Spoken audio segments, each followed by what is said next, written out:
All right. Hello, everyone, and welcome to today's webinar. My name is Garrett. I'm a solutions engineer here at Retool, and I'm also joined by Mason on the solutions engineering team. And the two of us will be leading you through today's session. So our goal today is to show you how Retool, and specifically AI in Retool, can help you build and ship the tools your teams rely on, but in a fraction of the time. Before we jump in, if you have any questions at any point, feel free to drop them into the chat. We'll be monitoring that the whole session. And since this is a lunch and learn, keep an eye out for all of your gift cards that'll be sent out after the webinar. So with that, let's get started. So the goal for today's session is to show you how Retool can help you build business critical tools in minutes. Tools that connect directly to your data, are secure by default, and can be built even if you're not a developer. We'll give you a quick overview of the Retool platform and how it helps both technical and non-technical teams build internal tools faster. From there, we'll walk through an example scenario. In this case, a fictional company called G&M Credit Union. And this will allow us to illustrate the kinds of operational challenges that teams are facing today. And then we'll shift into the solution, which is Retool Assist. This is Retool's natural language app editor. You'll see how Assist can generate, edit, and debug internal apps just from natural language prompts. So to give a quick overview on Retool, our mission is really to bring good software to everyone by helping developers move faster. So Retool combines a drag and drop UI editor, the flexibility of real code, and now an AI assistant so teams can build tools in minutes, not months. Retool is built for production grade, mission critical applications. So you can connect directly to your databases and APIs and customize this with SQL, JavaScript, and Python. It also fits into your existing dev stack with SSO, source control, resource environments, and can even be deployed inside your own VPC. So you really get the speed of low code, the power of real code, and the governance that enterprises need. And so as powerful as that foundation is on its own, the landscape around software development is changing quickly, especially with the rise of AI. Over the last year, AI has dramatically lowered the barrier for creating prototypes, so anyone can describe an idea with natural language and instantly get a first draft of an interface. But while AI makes it easy to create something, it doesn't necessarily create production-ready tooling. Things like governance, security, approvals, auditability, observability, and scale matter, especially for enterprise operations. And so Retool really bridges the gap between the speed and creativity of AI and the governance, security, and safety that you need for enterprise-grade software. So there's a few different dimensions where AI is used in the Retool platform. The first of which is AI for builders, and this is really what we'll be focusing on today. This is all about accelerating app creation with an AI assistant that helps you generate and scaffold apps directly from natural language. You simply describe what you want, and Retool builds it for you. It connects to your data sources, lays out the interface, and provides results that you can tweak and refine as needed. The second dimension is AI for end users.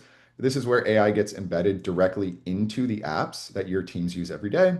And the third dimension is AI across the organization, where AI agents and workflows can help automate multi-step processes across teams and systems. But again, today we'll stay focused more so on AI for builders. So let's ground today's session in an example scenario.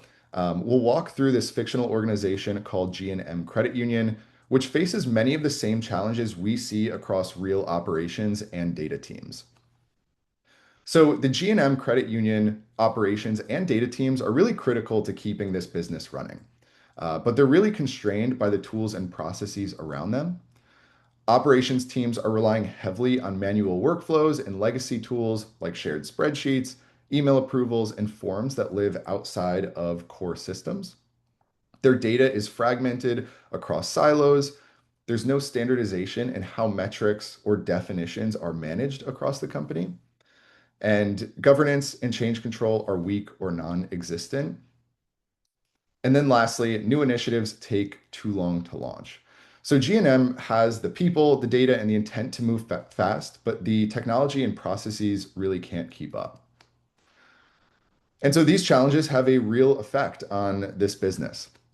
At G&M, employees spend about 12 hours every week just on repetitive data entry and reconciliations. Order and loan data live in 4 different tools, and just reconciling those reports takes days, even months. The marketing and finance teams both report on active customers, but they define it differently, leading to about a 15% variance in KPIs. Without any kind of structured approval flows, around 20% of internal tools bypass IT review entirely. Their tooling backlog sits at about 6 or more weeks. And lastly, rolling out a new workflow, something like a loan approval process, takes up to 4 months from idea to production. So these aren't just operational challenges. They're really strategic blockers for this company. They impact the growth, compliance, customer experience, and ultimately the bottom line. So to solve these issues for G&M Credit Union, we're going to introduce an operations app. Using Retool Assist, both operations and data teams will be able to create and maintain this application. The G&M Ops app will be a production-ready application that aggregates data from multiple systems into a single view. And from there, teams can take action directly in the app. So with all that context in mind, I'll pass it over to Mason, who will walk through how we can approach this app build using Retool Assist. Thanks, Garrett. Let's see, I'll take over the share.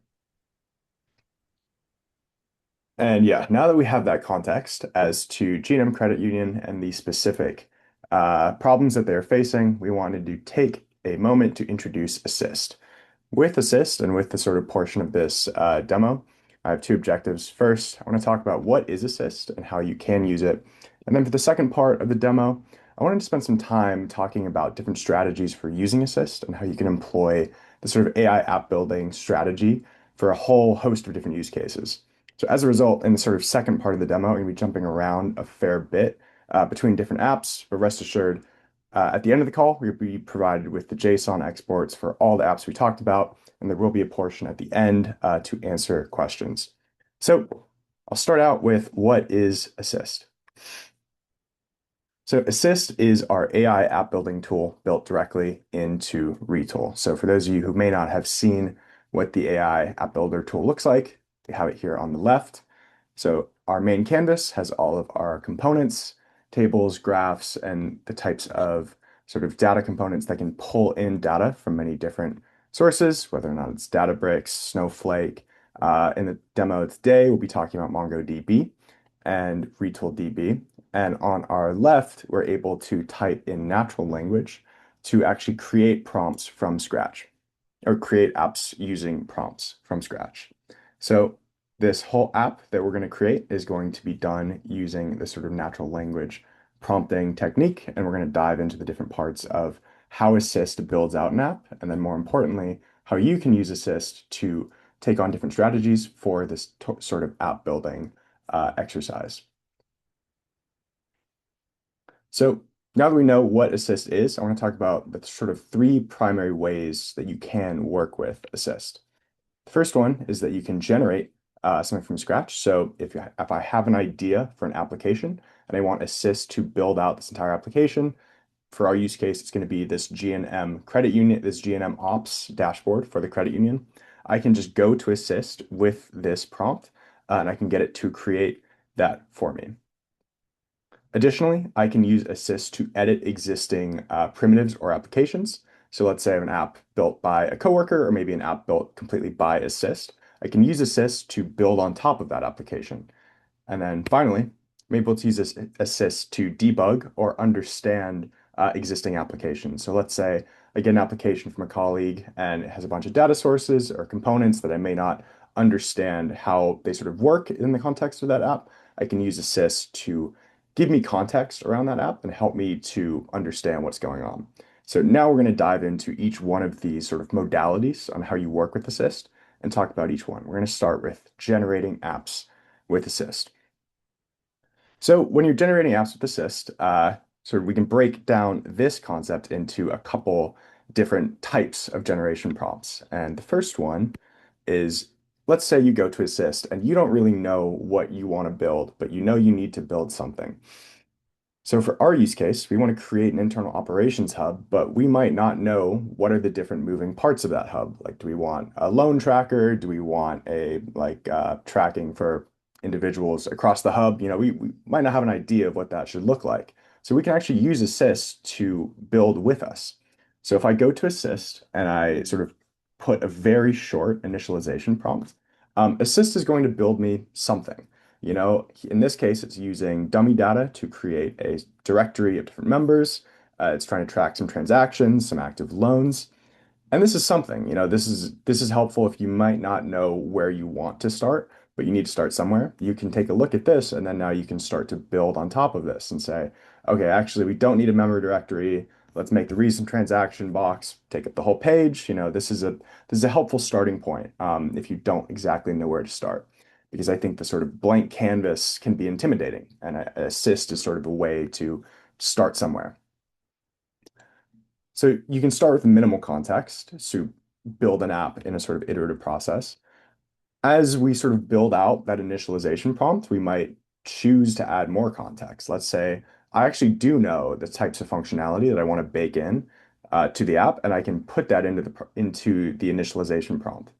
So here I am adding some different pieces of functionality that I want it to be able to do. For this app, I want it to be able to manage loan applications, track approvals, assign tasks to team members. So I have an example where I do this, and our app is getting closer to what we want it to actually be in the end state. So whenever I provide it with this prompt, we're going to see a set of steps that Assist goes through every time when it's building an app from scratch. It's exploring these available data sources, but I have not given it specific data sources to use. So it is, again, using dummy data. It creates an implementation plan for how it will go about building this application. It creates an app structure and containers, and then it just takes a bunch of steps to actually outline exactly what it's doing.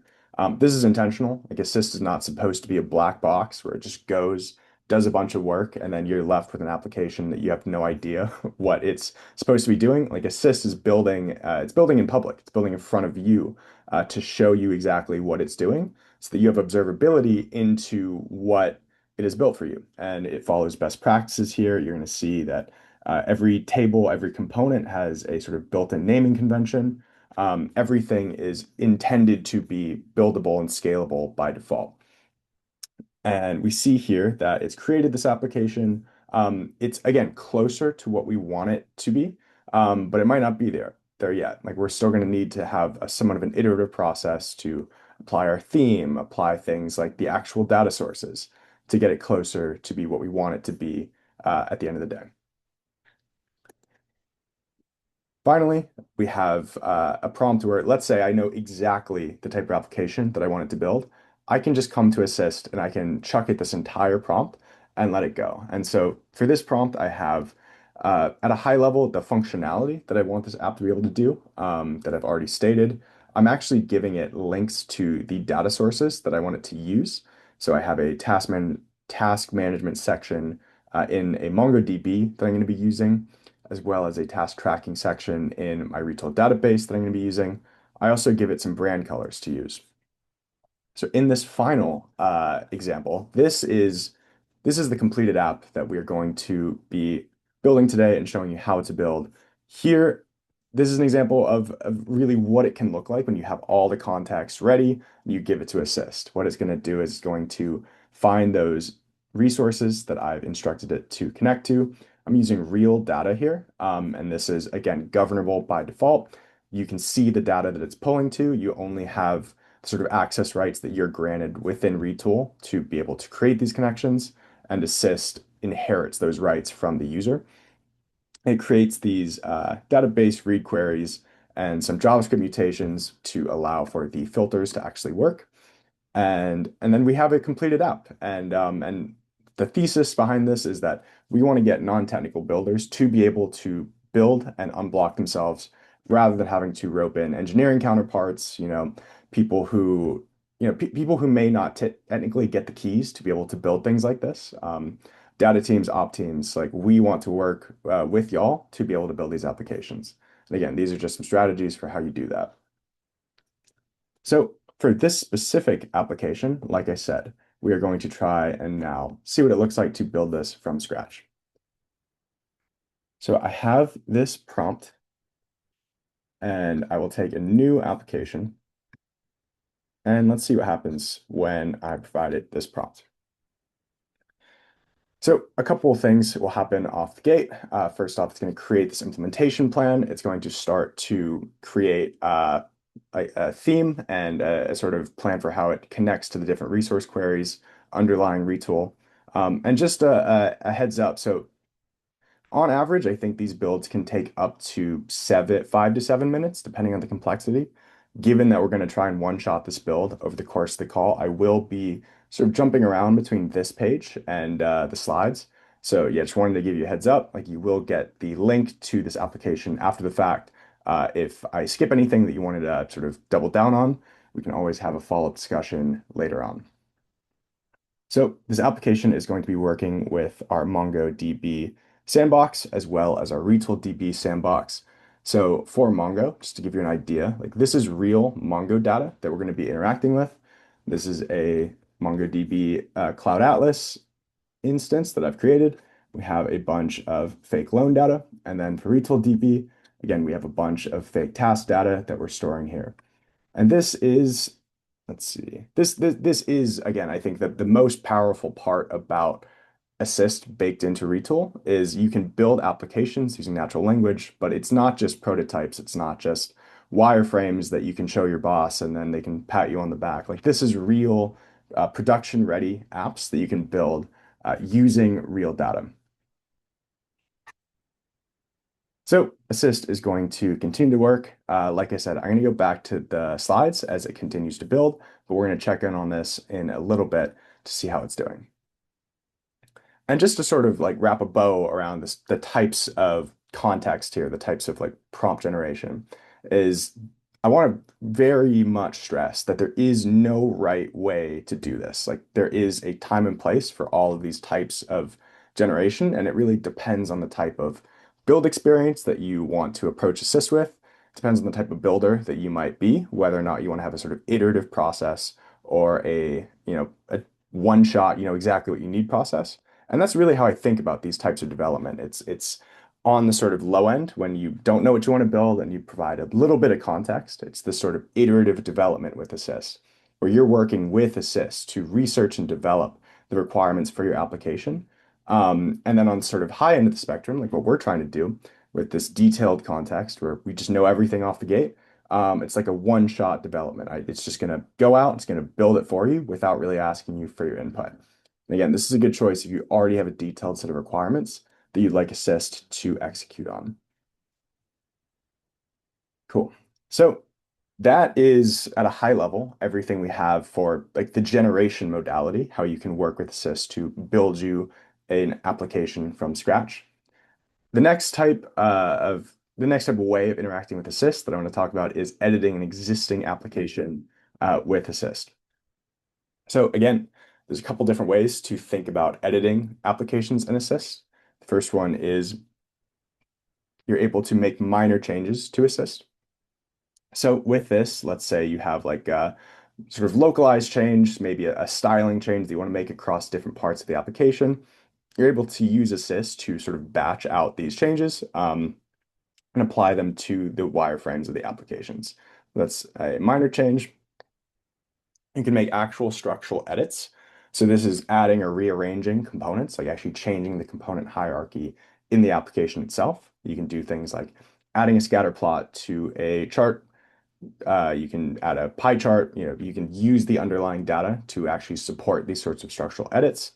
And the last one is you can actually use Assist to build out different types of workflow enhancements into the application itself. So that might be like adding a step to send an email notification whenever a loan is approved. So now we're going to talk a little bit about these edit changes. So here I have our finished application. And what I want to do is I want to start to actually dole out some of these edit changes. So what I want to do is similar to in this application where we have our table headers as green, I just want to see if Assist can make the table headers on this page green. An additional thing that you can do is you can reference these table headers. You can reference the tables themselves if you wanted to selectively highlight, all right, I want only this table task list to be green and not this other one. I'm also able to sort of granularly dole out these changes across the page rather than doing the sort of like bulk changes and edits that I'm doing here. And we're seeing here that it is updating these table headers. It's done this one first and it'll probably take a moment to do this other one.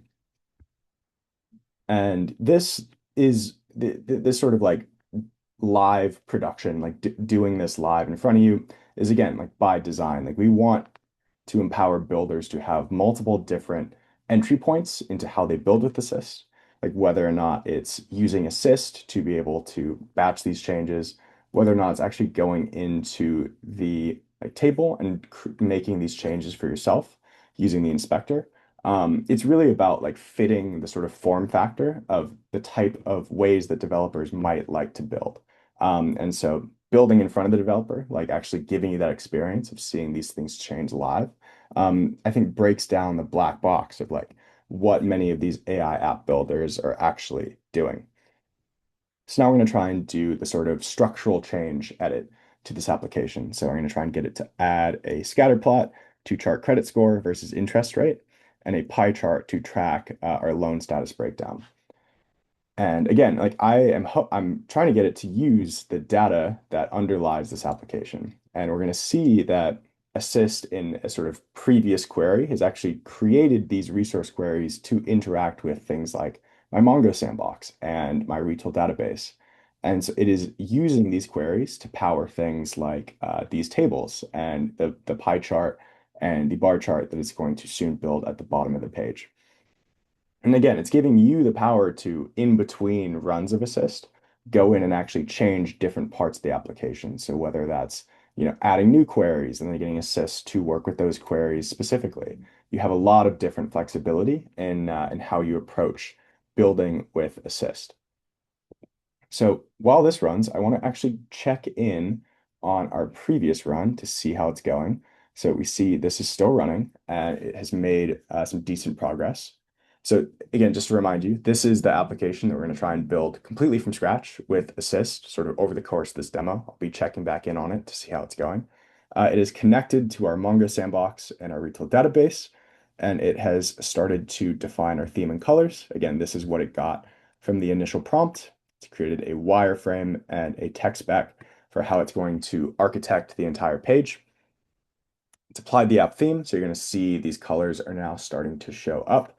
And yeah, and right now it is working on adding the UI components and creating our queries. And so again, this is where we start to see, I think, like the main value prop is it's actually going to create these queries and run them by you before it actually seeks to execute them. So you get observability into everything that Assist is doing. It's not going out and doing things that you are not first giving it access to. So tried to run a query, failed the first time. I'm going to make it auto approve all these queries on this resource. We're going to notice that these queries are very similar to the ones in the completed app that we're building. Again, this is the same prompt that I've passed between both these apps, so we can expect these apps to be very similar. So, AI app building is a non-deterministic process. There might be some variations, but again, like we're going to expect a high level of similarity between the types of apps that we build, depending on how similar these prompts are. So while this is running, I can go back to our edit page and see how this is doing. So this is the application where I am trying to get it to create different graphs. So we see here it's created two graphs. It has put them both into the same container. So I think this is a great moment where I can show a couple different things. Like, at the end of the day, assist has a sort of semantic like understanding of how this app looks, but it might not be able to know that if you try and squish two graphs into one container that takes up half the page, that it's going to look kind of weird. So one thing that you can do is, again, it's this sort of mixed modal way of building applications. Like I, as the user that have an opinion about what makes good UX design, I can take these two graphs, and I think the graphs themselves look good, but I'm just going to add them to a container down here. And I think this looks way better already. And so now I'm sort of taking the drag and drop approach, the sort of like low code canvas builder, and I can use this in conjunction with something like Assist. So I've used Assist to speed up the time it takes to create these graphs. And then like I'll do the finishing touches uh, at the very bottom by hand. Fantastic. And then the last step that I wanted to do for editing a page like this is I wanted to ask Assist to actually do a sort of logical change, like add a sort of workflow enhancement here. And one of the things I want to show is specifically how we can reference resources and the types of like data connections that we use within Retool on a day-to-day within Assist. So I want to use the Retool email resource here. And what I can do is I can hit this at symbol and I get a list of all of the different resource queries that I've already written or that maybe Assist has written for me. I can see here that I can actually reference all the different components on this page. So I can give Assist like a sort of targeted view of the changes that I want it to make in the wireframe. But in this case, I just want to tell it to use the Retool email resource. So we're going to provide that resource using the at symbol. Here, it's going to try and add a step. So whenever a new task status is updated to completed in this task management bar up here, it is going to send an email using Retool email to me. Fantastic. So while that runs, let's check in on our app again. So this is now creating some more queries for a Retool DB. I'm going to auto approve all these queries as well. All right, so now we have two assist threads running at the same time. Hopefully I haven't lost all of you by now. Feel free to ask questions as to what is happening in the chat. I'll have my team answering them as we go. But again, I just want to sort of stress here that there are many different ways of using assist. And AI app building is a relatively new tech in the space. I think there's a lot of companies trying to sort of take a stab at what this looks like. I don't really think there's a right answer for how to go about using like these types of practices. I think there's a lot of best practices, but I think we're all sort of figuring out what it looks like as builders to build these things. And so I think it's really much more about having a dialogue as to like what is working and what works for particular builders. And I think what's great about Retool is it gives you the space to take a stab at building things like this with the sort of governance, best practices, and source control built in by default that I think a lot of these other AI app building tools on the market just don't really give you out of the box right now. And so we see that it here in Retool has created a task completion email query. And so now we should be able to run that task and send an email to me. On our app building page here, let's see, we see it is still cooking. So in the interest of time, I'm going to go back to the slides and just continue continue to go. So the last way of interacting with Assist and sort of AI app building at large is you can use Assist to debug and understand apps as they are built. So similar to the last two modalities of interacting with apps, we have a couple of different ways of doing this. You can use Assist to identify issues. So maybe you can ask it a question, maybe why isn't this button actually triggering a workflow, something like that, or explaining underlying behavior for an app. So like why does this table only show 5 results? You can use that to understand, the underlying structure and behavior of an app. So let's use this app that I have open. Let's maybe ask it the question like, why does my task management table only have 30 rows? So if I might not understand the data source, or if I don't know if there's a filter applied to this, like I can use it to better understand the application as a whole. An assist is going to use the underlying data source, like from within this table, to answer my question. So it says here, this is the actual number of tasks in my database, and Garrett has a limit of 500, so it knows that it's not being like cut off by any sort of limit here, and it is just that there are 30 tasks stored in this database. So, it's actually a way to interact with the data in the database without having to go into that database within your Mongo and saying like, oh, there are only 30 documents in this database. So you can do that directly from Retool now and ask questions about your data. And then you can ask it questions about the actual like issues on your page. So, previously when both of these tables or both of these graphs were stuck over here, I can ask it the question of like, why do, and I can reference here the charts, like why do pie chart loan status look so small?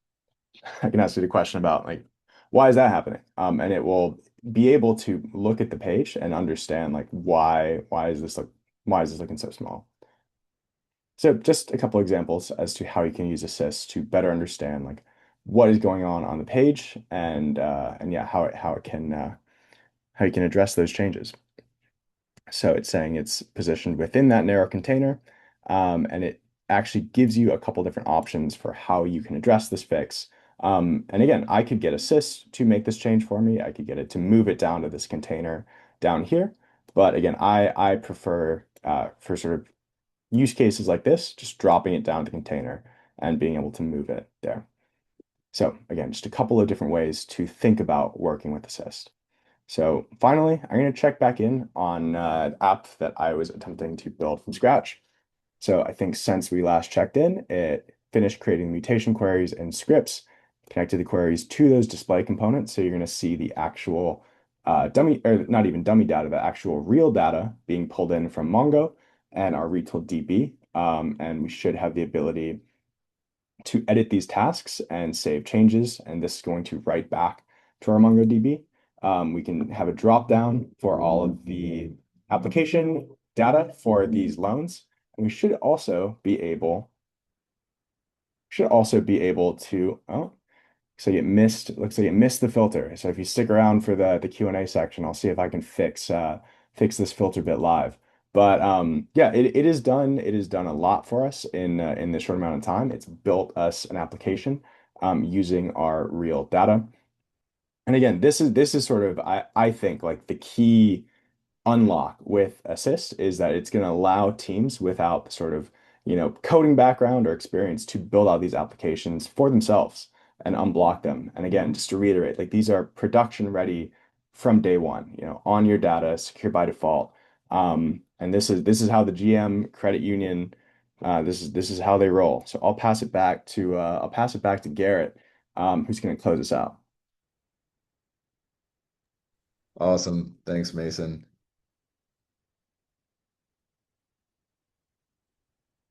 Cool. All right.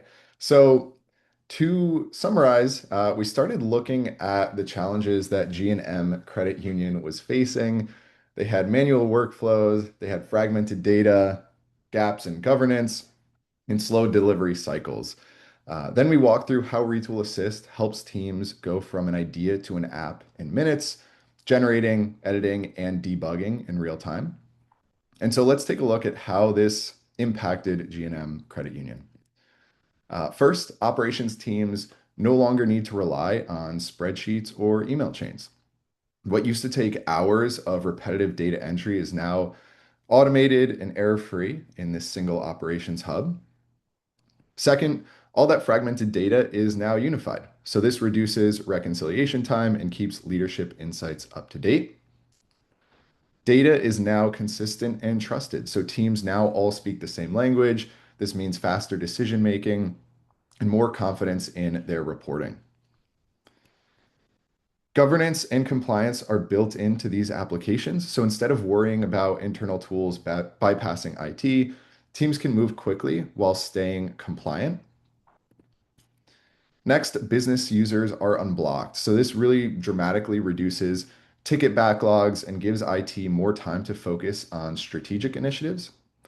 And lastly, new initiatives move at business speed. So what used to take months to scope, build, and release can now launch in days.